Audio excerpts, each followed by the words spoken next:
Welcome to the Zandbergen Report, where wealth strategies and investment wisdom collide, featuring your distinguished host and certified financial planner, Bart Zandbergen. Welcome to the Zandbergen Report, a showcase for wealth strategies and investment wisdom that's essential for our evolving world. I'm your host, Bart Zandbergen. In the studio today, as usual, we have Paul, our engineer. Paul, hi. Hi.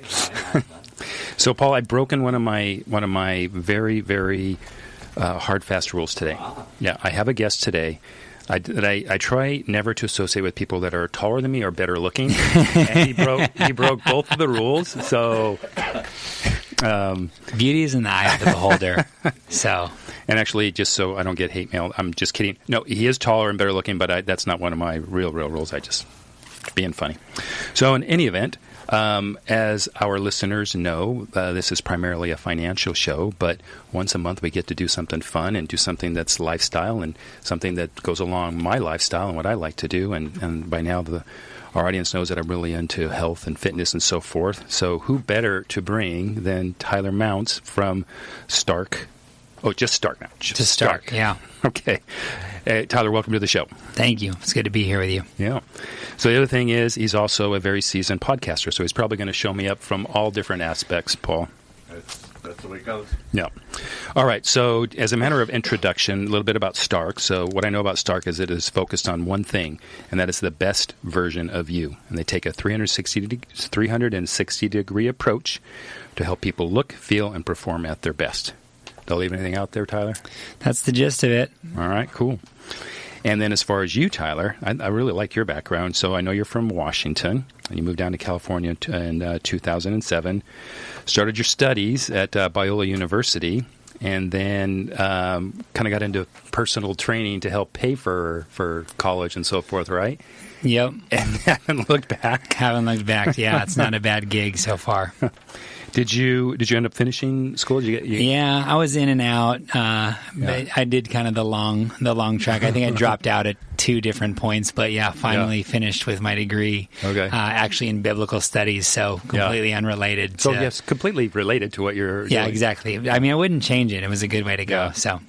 Yeah, I think statistically, I don't know, Paul, if you know, or maybe you, Tyler, I think the people who actually do what they got their degree in is like less than 10% probably. And got to be declining. Yeah. So. Yeah.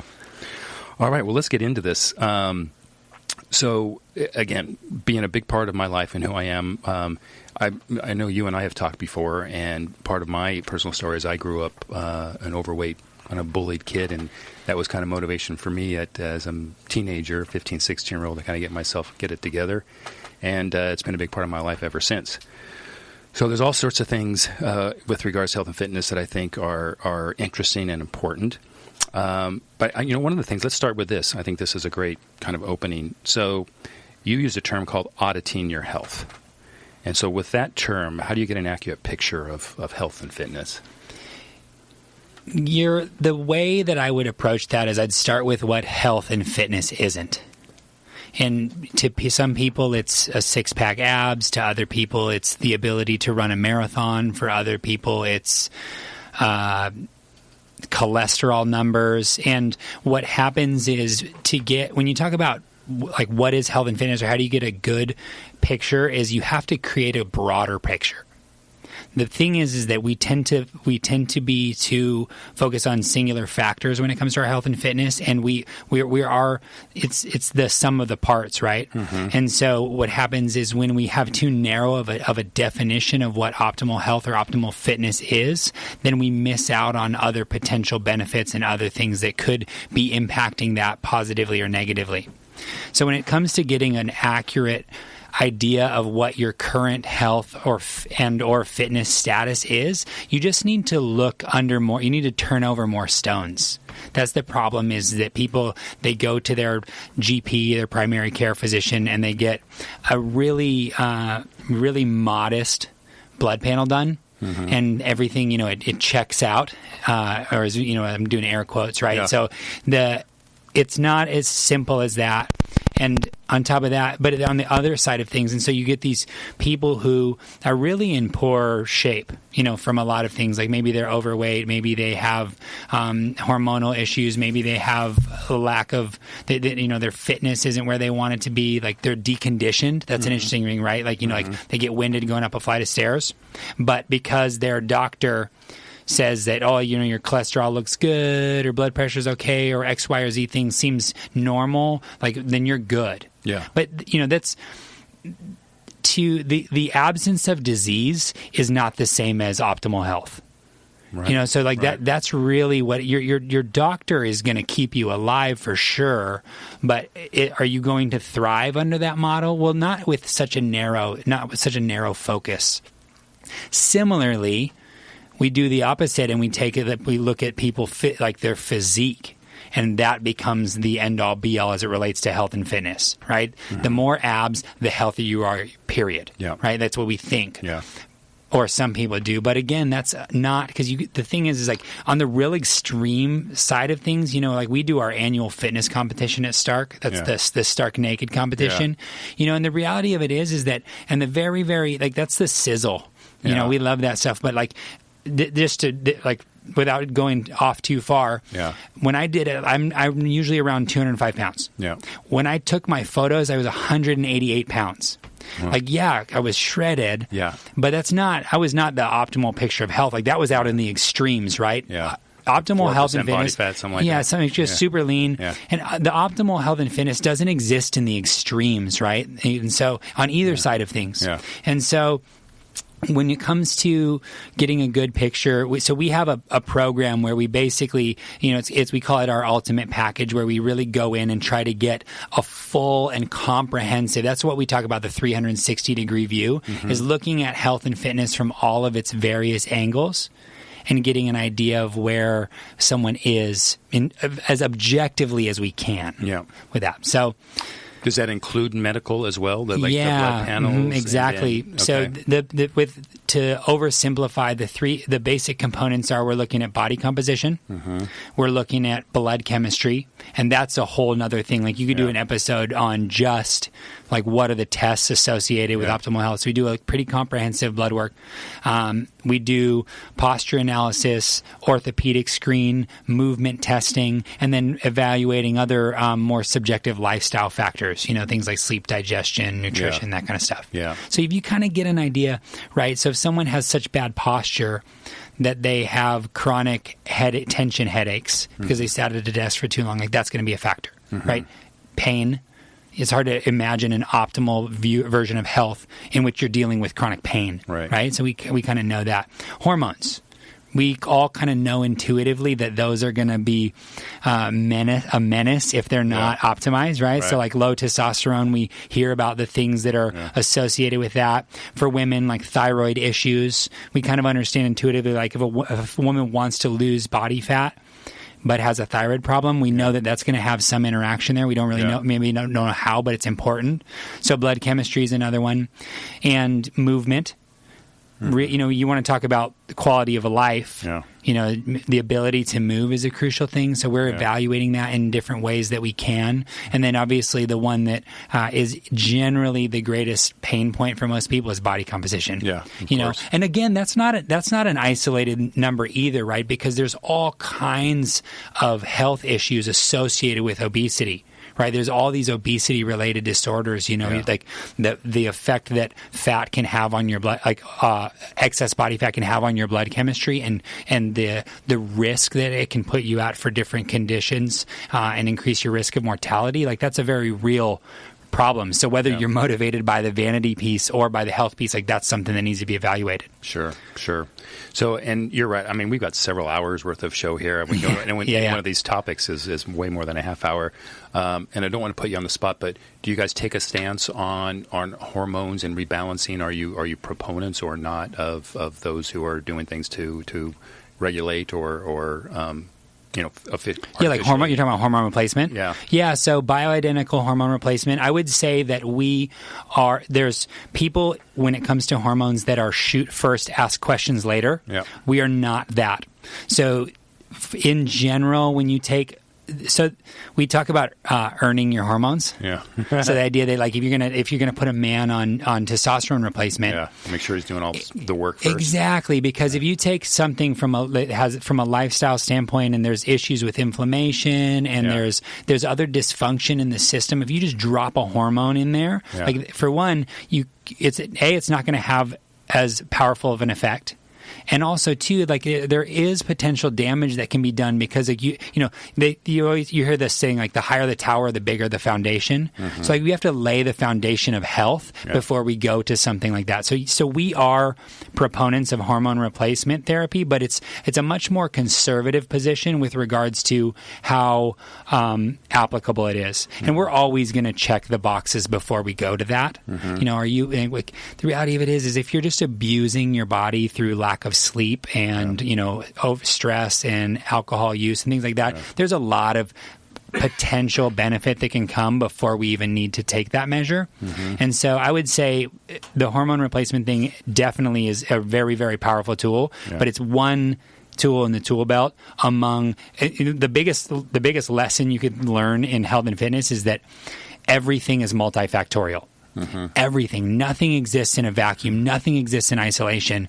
And so when you really understand that, things like the hormone replacement therapy become a one tool that you use to reach this idea of optimal health. Yeah.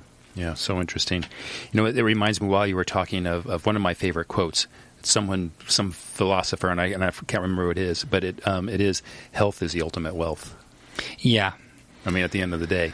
Yeah, and I like being on a show that's primarily about financial advice and things, because I think that you talk about financial fitness and then actual, like, physical fitness. Like, there's how many people get to age 65 and finally start cashing out their IRA, but they can't enjoy the fruits of all their labor because they're unwell. That was going to be my next point, and I see this time and time and time again. So many people will forego their health to obtain their wealth, right? For all the reasons you said, stress and everything that goes along with that.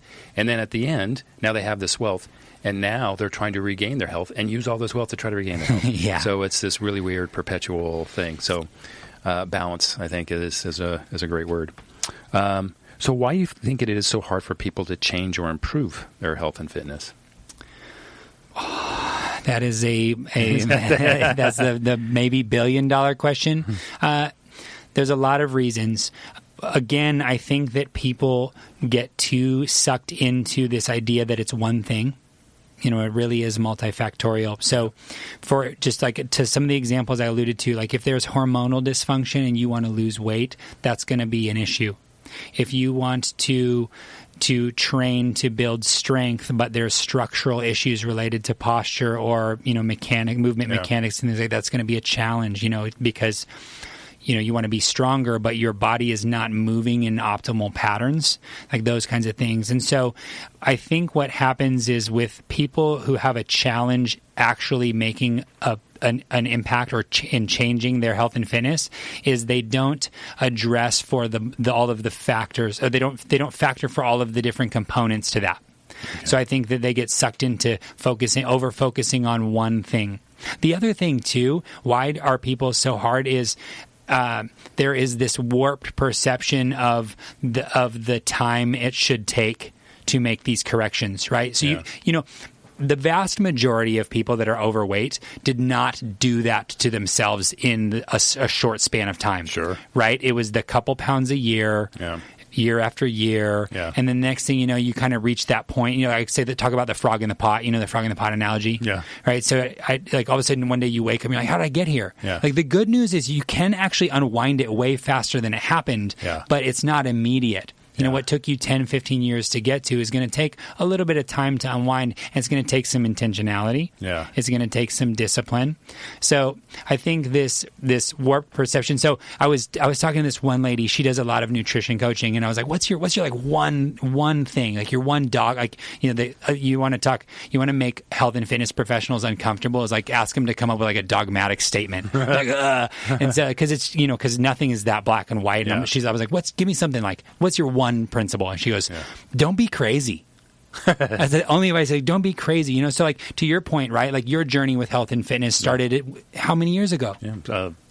45 years ago. 45 years ago. And so 45 years ago, and, like people would look at you and be like, man, I want to look like this guy when I grow up. Like handsome, you're tall. Like, again, like I think you grossly overstated my status. But, you are where you are because of all of the small decisions you made along the way. Right. And so people have trouble changing because they have a warped perception about the time invested. They're over focusing on one thing or the wrong things, and they don't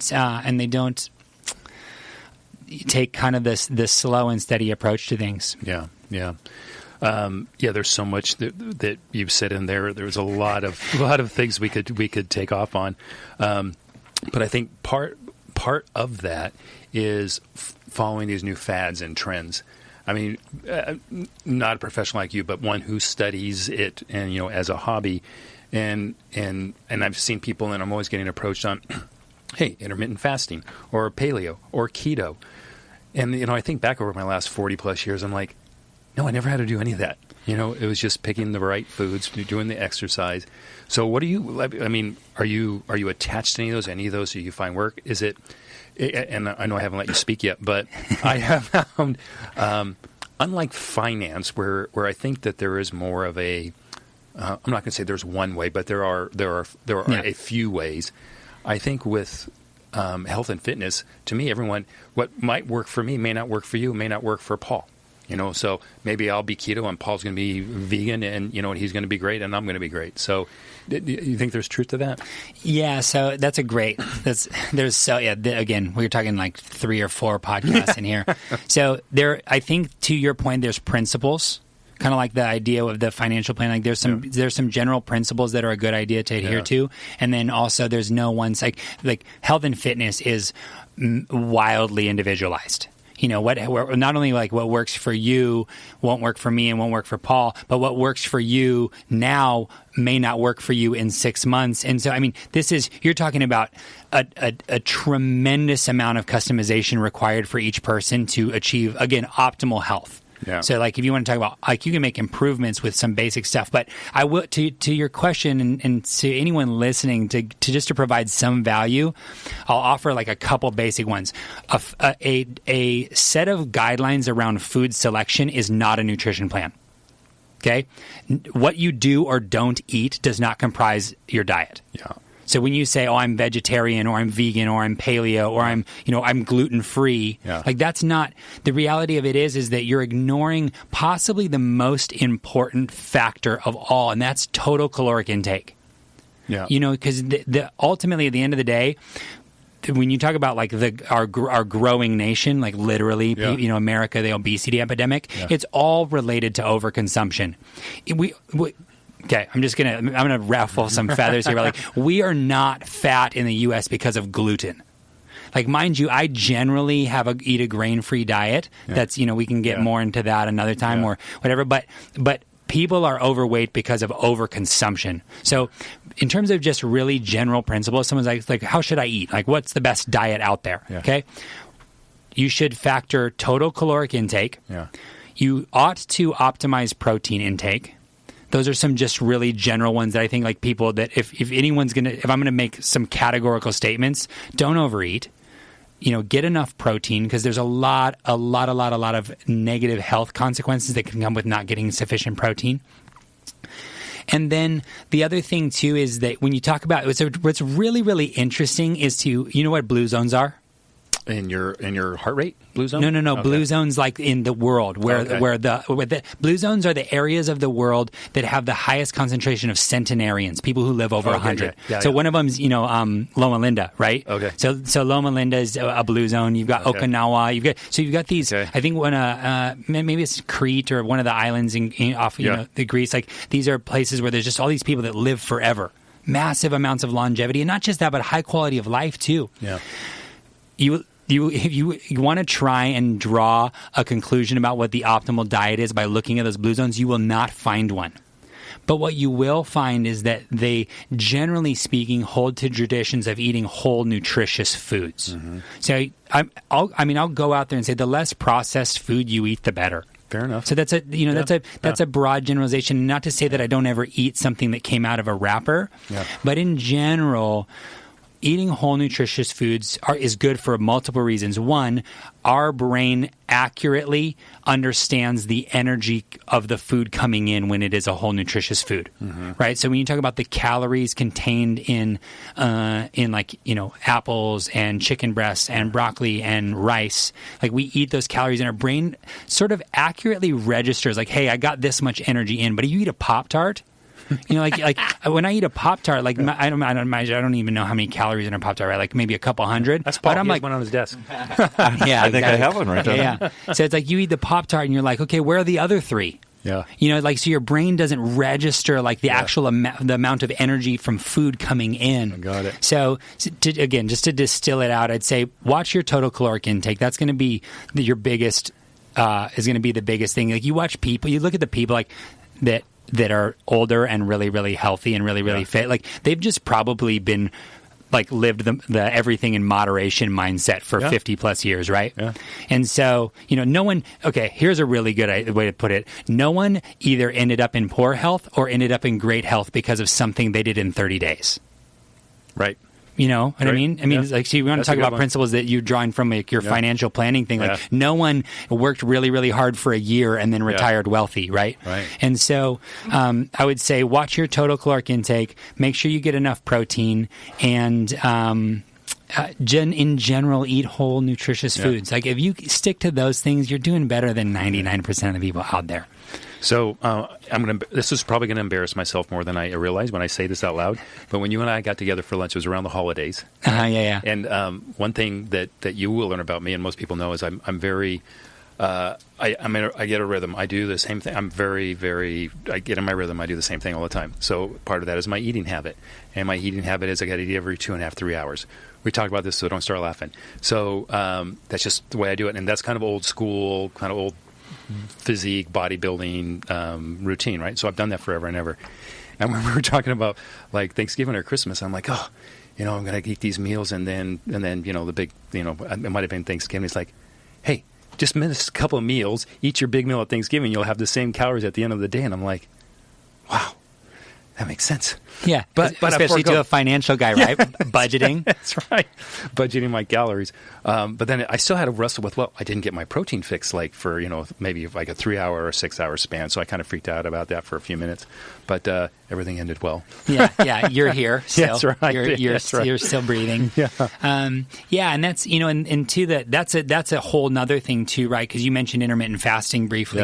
Do you eat it in, there's all these people that say you should eat 6 small meals, you should eat 3 square meals, you should condense it all into a 6-hour window with intermittent fasting. Those things, I'll just say this, when you eat things is far, far, far, far secondary, tertiary, however, to how much you eat in total. In a 24-hour period. Yeah, exactly. Yeah. So you talk about like your total consumption, like to me, what you eat or is particularly when you eat it should be more a strategy to manage how much you eat. Like there's no you cannot eat things in a certain pattern or certain order at certain times today that make them less calories than they are. Like you laugh, you laugh, right? But it's silly, right? We micro engineer the day. Yeah. And you lose the forest for the trees, right? You're focused so much on when I'm eating stuff that you lose the idea that like I'm consistently over consuming my calories. Yeah. So you do the 6 meals a day thing. My wife does that one. Like portion control is not my jam. Yeah. If I eat 6 times a day, I'm going to overeat. Yeah. And so when you talk about individualization, like intermittent fasting could work for someone like me. Yeah. But it may not work for someone else. And so those things like, when you eat, like those are tactics and strategies that will enable you to maintain the most important thing, which is your total intake. Yeah.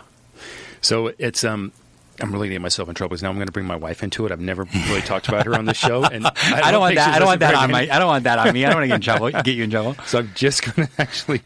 So she won't exercise. She manages her weight by calories in, calories out. That's kind of been her thing. It's always been eating. Maybe she takes a walk once in a while. That's it, and it's worked for her. Okay, so. But as she is getting older, weight has been more of an issue, and there's definitely some hormone or thyroid thing, I believe. But she just recently went through a whole span of, call it keto paleo, right? It was bacon, eggs, and all this stuff. And I look at that, and I know everyone's differently. And I don't want to get any hate mail on this, but it's just like that really doesn't work for me. Is I have kind of a high fat issue in my mind that I have to deal with. So it never worked for me. So she's eating, and she's like, and she lost weight for maybe a couple of weeks, then stopped losing weight, and then got frustrated and started putting weight back on. So now she could be more opposite. She has been for 9 days on basically a vegetarian cleanse, like celery juice in the morning, water, lemon. And she's like, honey, pound today, another pound, a pound and a half. And I'm like, oh my gosh. And she has a little bit of protein later. I'm like, honey, you're kind of eating just like me right now. Throwing a little sweet potato, and you got it nailed. Yeah. Yeah, those things, again, energy balance. You cannot. People biohacking. You heard that term before. People talk about biohacking. This idea like you're gonna maximize the efficiencies so you can get more results from a physiology standpoint with like less inputs. But I mean, you cannot hack physics.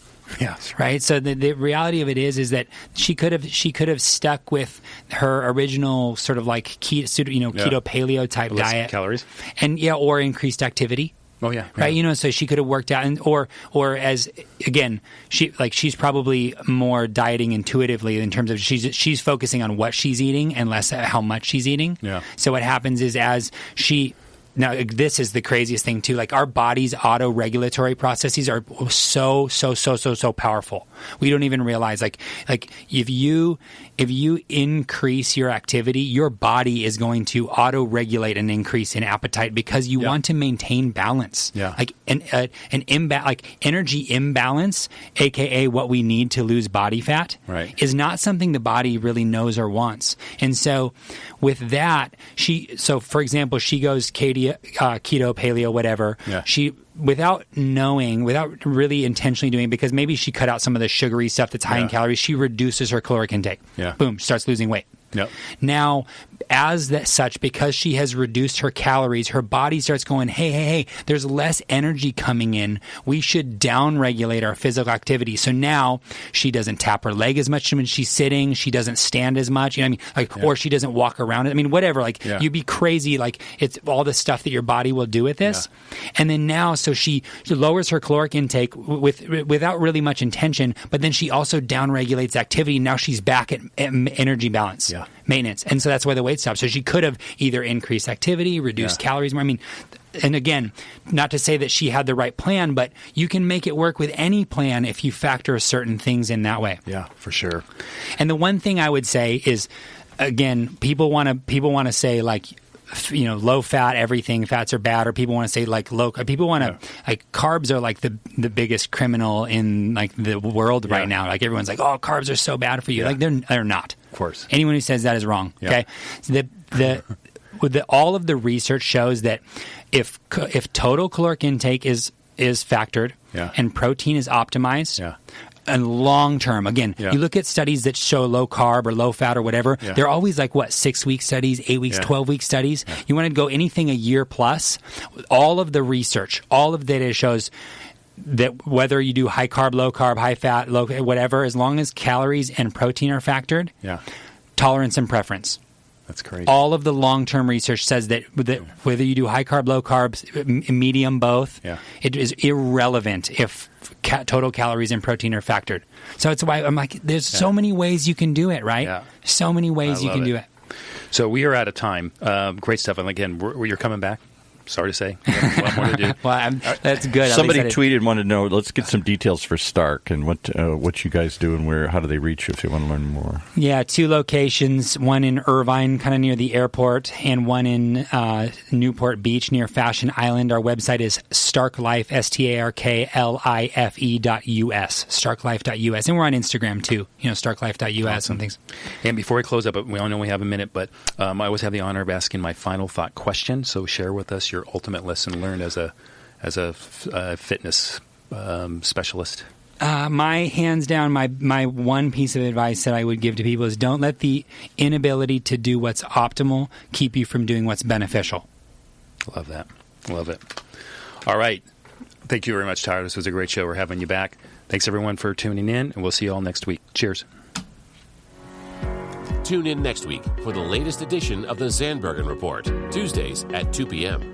Catch up on our recent shows by visiting bartzandbergen.podbean.com. The Zandbergen Report is also available on iTunes, iHeartRadio, and Spotify. Interested in being a featured guest on our show or have a question you'd like to hear us answer? Email podcast@bartzandbergen.com. Bart A. Zandbergen, CFP, and Letitia Burbaum, AIF, are registered investment advisors with Optivest Inc. and registered representatives with Gramercy Securities Inc., member FINRA and SIPC. Investment advisory services are offered by Optivest Inc. under SEC registration.